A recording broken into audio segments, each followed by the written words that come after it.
Et coucou, j'espère que tu vas bien. Donc,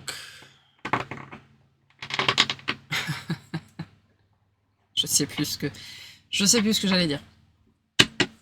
On va aller chercher le message du jour.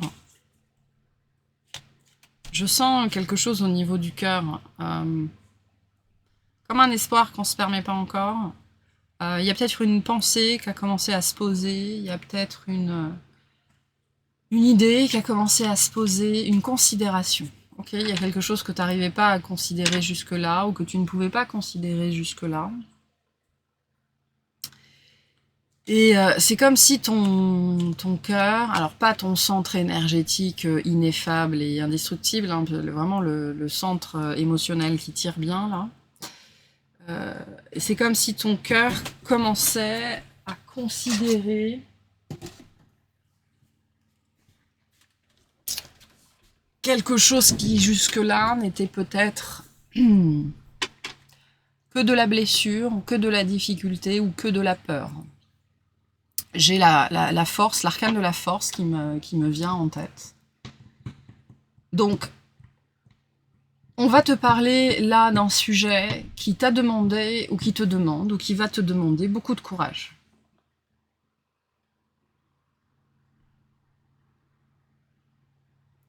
Beaucoup de courage.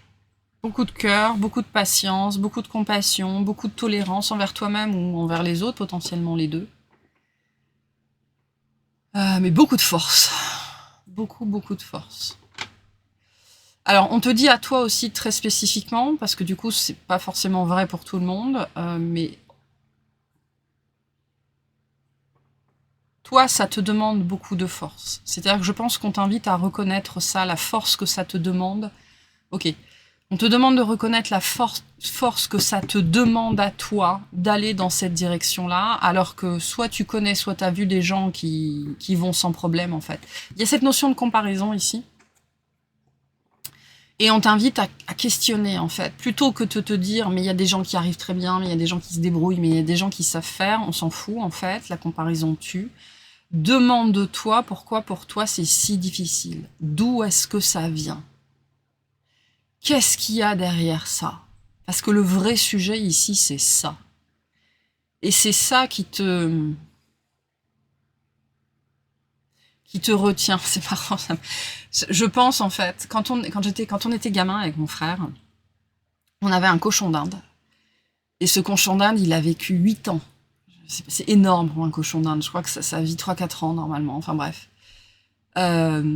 Et l'hiver, du coup, on le rentrait dans la maison, il avait sa cage, et sa cage était dans la cuisine, et à chaque fois qu'on ouvrait le frigo, il se mettait à hurler. Je sais pas si t'as déjà entendu un cochon d'Inde hurler, mais c'est l'enfer, quoi. C'est des cris très très très stridents. Et on me fait entendre ça, en fait. Donc il y a cette toute petite chose, c'est-à-dire qu'il y a cette merdouille dans ta vie, qui prend une place phénoménale et qui fait un bruit phénoménal, en fait, parce que tu l'as pas encore vu, parce que tu l'as pas encore questionné, parce que tu lui as pas encore demandé ce qu'elle voulait. Donc notre cochon d'Inde, quand il hurlait, il voulait un morceau de salade, parce qu'il nous voyait ouvrir le frigo. Donc il y a quelque chose que t'as pas rencontré, il y a quelque chose que t'as pas nourri, il y a quelque chose auquel tu fais pas attention. Et c'est pour ça que la question ici, c'est pas que ce soit difficile pour toi, on voit bien que c'est difficile pour toi, mais pourquoi? Pourquoi c'est si difficile pour toi, en fait? Il est temps d'aller voir ce cochon d'Inde. Parce que vraiment, on me montre une espèce de boule de poil, vraiment un truc comme ça, tout mignon, mais qui fait du coup un raffut pas possible, en fait. Qui, à elle toute seule, en fait, à elle toute seule, cette énergie-là à l'intérieur, elle monopolise. En fait, on me montre une maison. Toute la construction, toute la maison, toute l'organisation, j'ai pas envie de dire est au service de cette minuscule boule de poil, mais toute la maison doit se mobiliser quand cette boule de poil se met à hurler.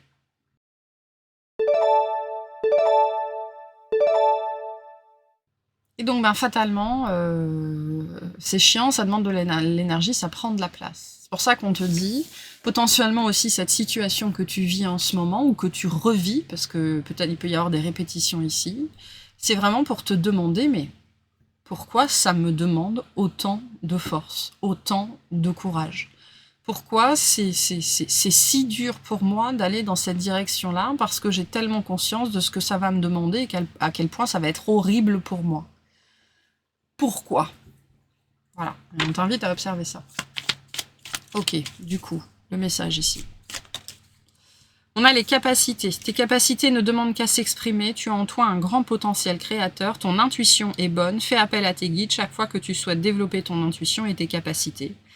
Ils accompagnent chaque être humain, mais il faut prendre conscience de leur présence et les solliciter pour qu'ils interviennent en méditant ou en demandant un signe. Donc, on parle bien d'une direction qui te demande quelque chose, qui te demande de faire des efforts, qui te demande de canaliser tes capacités, tes compétences, ton potentiel, des choses comme ça. Voilà, ça te demande. Ça te demande. C'est quelque chose qui est demandeur, ok? Et on t'invite à mettre tes capacités, ok? T'as peut-être certaines capacités intuitives, certaines capacités de traduction du subtil, certaines capacités de canalisation, de choses comme ça. On t'invite à mettre tes capacités au service, soit de cette boule de poil là, de ce cochon d'Inde intérieur, soit à orienter tes capacités dans cette direction-là, en fait, pour venir interroger. Voilà, pour venir interroger ce truc-là. Et voir si tu peux le squeezer comme un citron pour en sortir tout ce que tu as à en sortir. Parce que je pense qu'on parle d'une situation de vie ici, c'est-à-dire que ça fait longtemps que ça dure. Ça fait longtemps que ça dure. Peut-être que tu as besoin d'utiliser les capacités de quelqu'un d'autre, de quelqu'un qui sait squeezer les citrons et les cochons d'Inde, pour justement faire sortir ce truc, en fait. C'est faire sortir. Comprendre un petit peu plus ce qui se passe, en fait. Et pourquoi c'est toujours là. Et pourquoi ça fait autant de bruit, et pourquoi. Ok. On va prendre un peu de tarot. Je sais pas ce qu'on va nous dire de plus sur cette situation. Non, je vais pas prendre ça. Je vais prendre ça dans un premier temps. Parce qu'on est plutôt dans la sphère inconsciente ici. Ok, qu'est-ce qu'on peut nous dire de plus sur cette situation? Elle est entravante. Ok, directement, c'est le mot qu'on a. Elle est entravante. Je pense que c'est quelque chose qui t'a été légué. Voilà, on ne peut pas forcément le dire autrement. Donc quelque chose qui ne t'appartient pas à la base.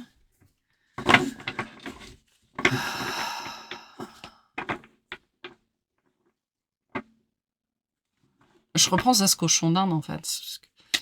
La petite histoire de ce cochon d'Inde, c'est que il appartenait à une amie de ma mère, et cette amie, elle en avait marre. Et elle demande à ma mère si elle veut pas un cochon d'Inde pour ses enfants, et ma mère dit non, merci. J'ai déjà 2 chiens, 2 chats, une tortue, ça va. Et un jour, cette amie se ramène à la maison avec le cochon d'Inde et la cage, et demande à mon frère, qui devait avoir 8 ans, même pas s'il veut pas un cochon d'Inde. Donc bien évidemment, bah, mon frère, voilà. Donc on a gardé le cochon d'Inde. Donc il y a vraiment cette idée d'un truc dont tu voulais pas nécessairement à la base, ou tu voulais pas porter, ou enfin bref, il y a cette idée, ça t'est quand même arrivé dessus, quoi. Voilà, ça t'est quand même arrivé dessus, ça t'a quand même échoué dessus, c'est-à-dire ça t'a... c'est quoi là, comment on dit? Échu. Quelque chose qui est échu, c'est-à-dire ça t'est tombé dessus. Voilà, et t'as ramassé ça au passage.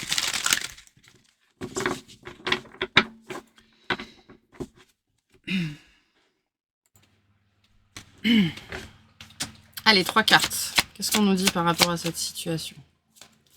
Par rapport à notre cochon d'Inde, là. Qu'est-ce qu'on a? On a le jugement. Ok. On a le 2 de bâton. Et on a le page d'épée. Ok. Ce que je vois déjà avec le jugement, c'est que déjà au travers de ce message, d'accord, de cette transmission, si tu es concerné, soit tu vas identifier ce cochon d'Inde que jusque-là, tu n'arrivais pas à identifier parce que tu étais tellement centré sur le ressenti, la difficulté, les choses comme ça, que tu n'arrivais pas à passer au-delà pour questionner. Soit ça va mettre en branle un process intérieur qui va t'amener à aller rencontrer ce cochon d'Inde. Cette énergie-là, qui doit appartenir à l'enfance. Hein. De toute façon, tout appartient à l'enfance, comme ça c'est réglé. Tout est un écho de cette période-là de notre existence. Donc, le jugement nous parle de l'éveil, d'accord, de la prise de conscience, de ce moment où l'œil s'ouvre et il ne peut plus jamais se fermer, en fait, sur quelque chose, sur une situation. C'est aussi une carte qui nous dit que maintenant, on est capable d'évaluer beaucoup plus objectivement les faits, d'accord, parce qu'il y a un voile qui s'est levé. Donc c'est déjà une belle énergie, parce que le jugement, alors dans le tarot, pour moi, la vraie carte de fin, c'est déjà le soleil, d'accord, le soleil annonce déjà la fin. Mais dans le jugement, on est, du coup, dans le jugement, on est aussi dans la fin, mais on est déjà dans l'ouverture de quelque chose par la libération du mental, par la libération intérieure, par la libération du point de vue. Okay, donc on est déjà dans l'ouverture d'autre chose. Le 2 de bâton nous parle bien de cette ouverture. Il y a quelque chose qui est en train d'être rêvé. C'est-à-dire qu'on n'est pas encore dans l'incarnation, mais il y a quelque chose qui avant n'était pas possible, qui va commencer à devenir possible. Il y a quelque chose en gestation, il y a quelque chose qui se prépare. Et juste après, on a le page d'épée qui vient vraiment confirmer cette idée qu'il y a une démarche, il y a un projet, il y a une idée, il y a quelque chose qui va pouvoir descendre dans la matière. Alors, il va descendre au travers de l'intellect, au travers du verbe, au travers plutôt de la sphère de l'épée, hein, de toute façon. Et en fait, ce cochon d'Inde, cette énergie-là, c'est quelque chose qui, depuis longtemps, attend de descendre dans la matière. C'est intéressant parce que ce page d'épée, il me fait beaucoup penser à la carte de l'oracle de Béline qu'on a tirée lundi ou mardi, je crois, l'énergie du trafic. D'accord ? On est avec Hermès, avec Mercure, on est dans les énergies d'air. Ici, c'est aussi les énergies d'air, ce qui me fait dire que cette énergie-là, ce cochon d'Inde, c'est quelque chose qui cherche à s'incarner, à prendre corps, à prendre vie depuis longtemps, mais pas n'importe comment. On a ici une dimension d'apprentissage, on a une dimension de perfection, enfin de perfectionnement, on a une dimension peut-être de formation, on a une dimension de vraiment d'apprendre, de réviser, d'étudier, de faire descendre par la sphère de l'intellect, de la capacité, de la compétence, quelque chose. Ce quelque chose, il n'y a que toi pour savoir ce que c'est. On est ici vraiment dans un process de maturation, dans un processus d'apprentissage. Et cette énergie-là dans ta vie, c'est le début de quelque chose de beaucoup plus vaste et de beaucoup plus grand. C'est pour ça que ça ne va pas te laisser tranquille, en fait. Voilà. Et on me dit c'est ça. C'est pour ça que ça ne va pas te laisser tranquille et que ça ne peut pas te laisser tranquille, parce que derrière ça, il y a quelque chose de beaucoup plus vaste et de beaucoup plus grand. Le page d'épée, il existe uniquement parce qu'il va cheminer vers le roi d'épée. Donc, il y a cette idée ici de développement. En termes de capacité, en termes de compétences, en termes d'apprentissage, en termes d'expertise, en termes de plein de choses. Qu'est-ce qu'on nous dit de plus ici sur ce cochon d'Inde? Alors du coup, je t'invite à aller regarder peut-être la symbolique du cochon d'Inde. Ça peut être intéressant. Qu'est-ce qu'on a ici? Alors on a la papesse qui était déjà en dos de deck tout à l'heure. Donc il y a vraiment quelque chose, ça vient du ciel. Hein. Ouais, le cavalier de bâton qui me parle toujours ici de la caverne au trésor. Cette énergie, elle vient du ciel. Ça t'a échu, ça t'est tombé dessus. Le 3 de Pentacle. C'est marrant parce que c'est pour ça vraiment que j'ai cette énergie. Ouais, et puis on a le 3 de Pentacle, le transgénérationnel et les choses comme ça. C'est quelque chose qui n'était pas...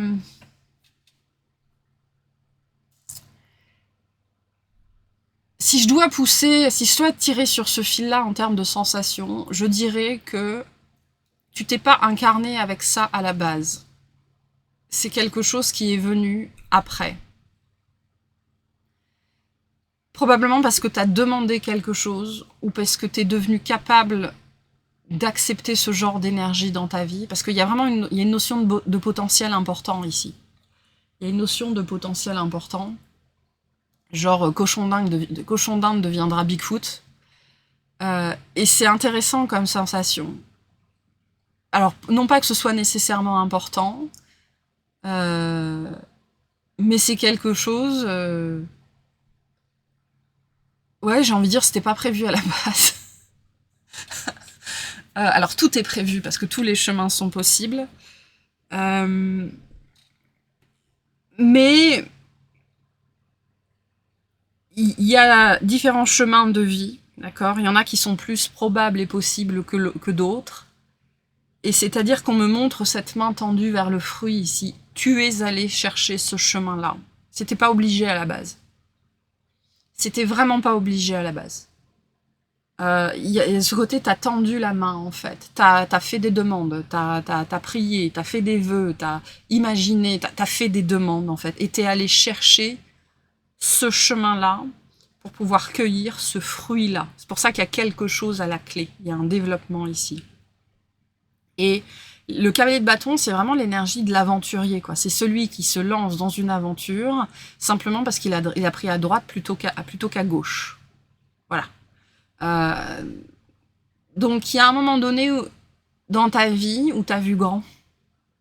Tu as vu grand, tu as osé voir grand, dans le sens où tu as osé voir plus grand que ce qui t'a été transmis par ton arbre, en termes de réalisation, en termes de champ des possibles.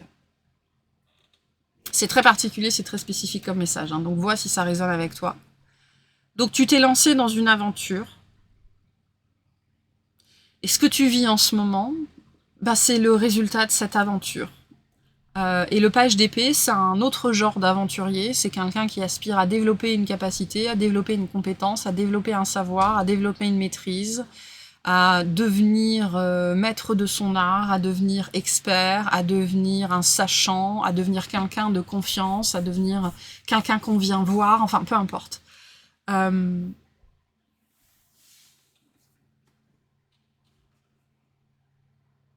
Mais voilà, il y a vraiment cette énergie-là avec ce cavalier de bâton qui me parle de ça, en fait. Toute ta famille, tout ton arbre, il a vécu à droite, et toi, un jour, tu t'es dit, moi, je vais aller à gauche. Voilà. Par pur esprit de contradiction, potentiellement. Et c'est comme ça qu'il y a ce côté, entre guillemets, ça t'est tombé dessus. Dans le sens où tu es devenu, je pense, la personne capable d'accueillir cette énergie-là, là où personne avant toi n'avait pu véritablement le faire. Il y en a d'autres qui ont essayé, j'aime bien cette phrase, il y en a d'autres qui ont essayé avant toi.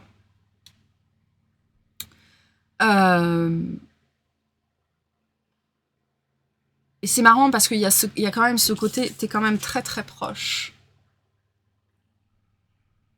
Zoom. T'es quand même très très proche de cueillir le fruit. T'es très très proche de cueillir le fruit. Contrairement à ce que tu crois. Il a fallu sans doute devenir, alors je sais pas de quoi on parle, hein, vraiment. Il a fallu sans doute devenir la personne capable de cueillir ce fruit. Mais ça, c'est le résultat. On t'invite à comprendre, en fait. Ok, on t'invite à comprendre que c'est le résultat du chemin que tu as emprunté. Parce qu'à un moment donné, tu as préféré aller à gauche plutôt qu'à droite. Voilà. Qu'est-ce qu'on nous dit de plus ici? Donc on t'invite aussi à te voir comme une aventurière. D'accord? Les aventuriers, c'est pas juste les navigateurs, c'est pas juste les gens qui s'enfoncent dans la jungle. Un aventurier, c'est celui qui prend des chemins différents. Et il y a vraiment du coup ce message-là. Tout l'exemple que tu as reçu de ton arbre, tes parents, tes grands-parents, tes arrière-grands-parents, ils allaient globalement tous dans la même direction. Et je sais pas de quoi on parle spécifiquement, mais il y a eu ce côté, non mais moi je vais aller par là. Et on t'invite à te voir comme une aventurière du coup.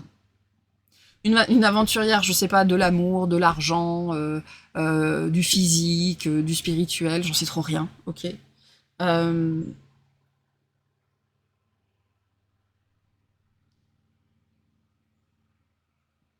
mais t'es une aventurière. Pas te le dire autrement. Ok, qu'est-ce qu'on nous dit de plus ici? Hop, on a le 4 de coupe. On avait hier, je crois, déjà. Le 4 de coupe, la dame de bâton.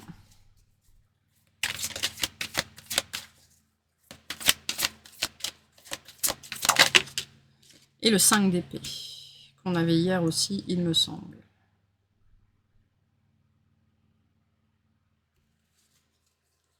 Et l'as de denier. Donc on est bien dans la création de quelque chose. C'est plus que ça ici, c'est plus précis que ça. L'as de pentacle, on a le roi de coupe qui est encore là, qui était là hier aussi.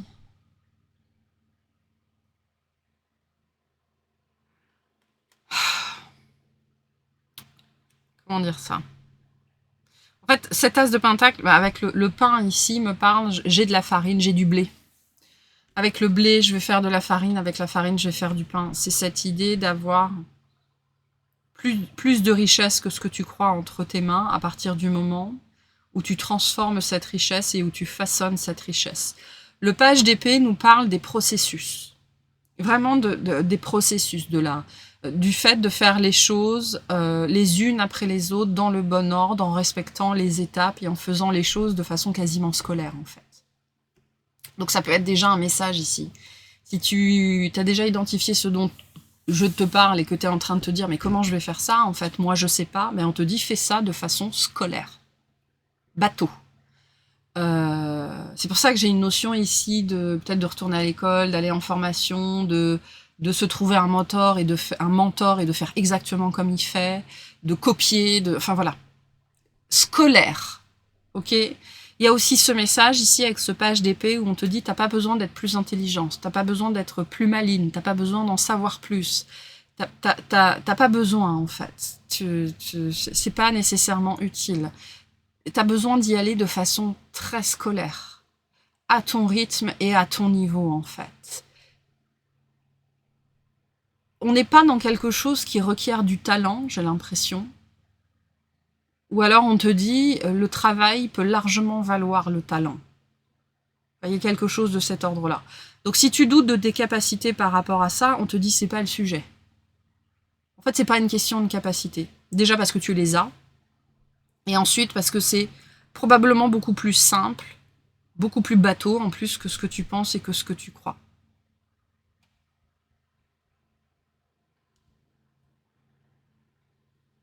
Bref, 4 de coupe, reine de bâton, 5 d'épée.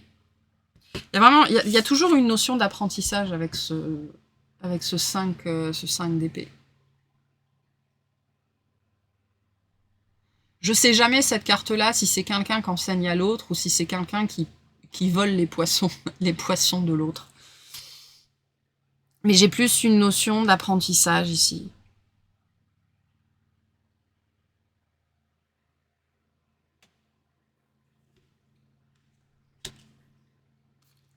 J'ai cette notion du cycle avec le 4 de coupe. Ça représente les fileuses, hein, les 3 moires, celles qui filent notre vie. On a vraiment on retrouve aussi cette notion du fil ici. J'ai quelque chose de l'ordre. J'ai pas envie de dire nécessairement de la destinée. Tout est de l'ordre de la destinée en fait, hein, mais c'est marrant parce que je continue à avoir ce message ici avec cette reine de bâton que cette énergie, c'est vraiment toi qui l'as demandé, c'est vraiment toi qui l'as convoquée en fait. Convoquée, c'est vraiment ce qu'on me dit.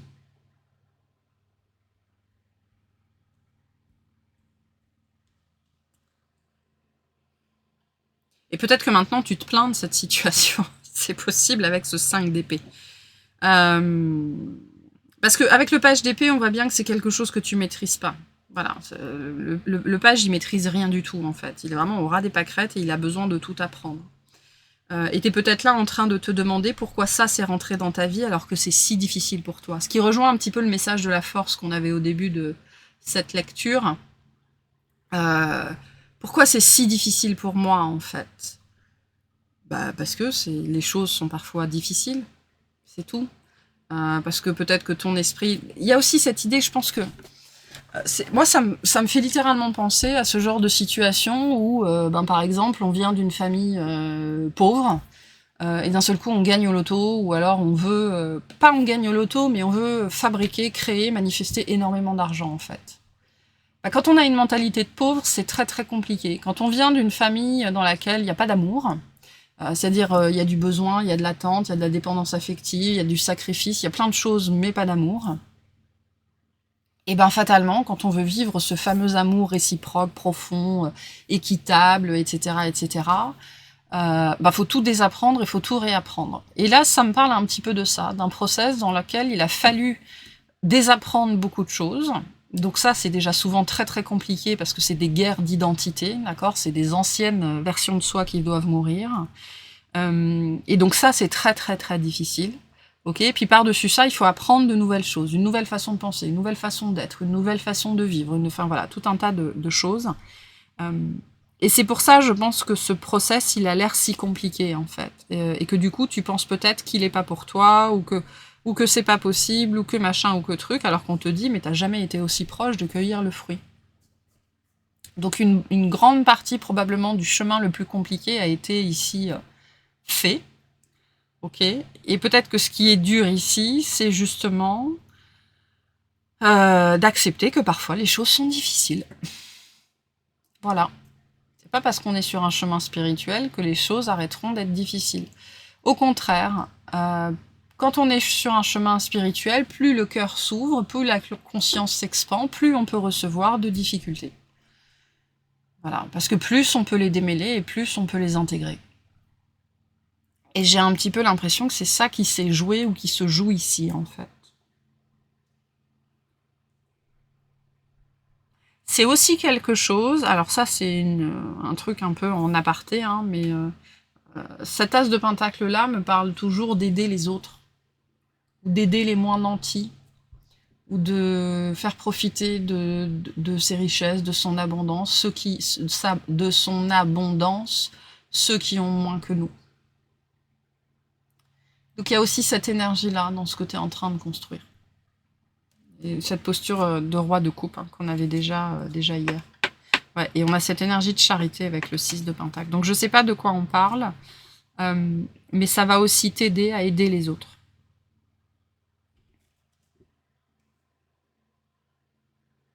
Et on te dit, c'est la plus belle chose que tu pouvais demander. C'est la plus belle chose que tu pouvais demander. Voilà.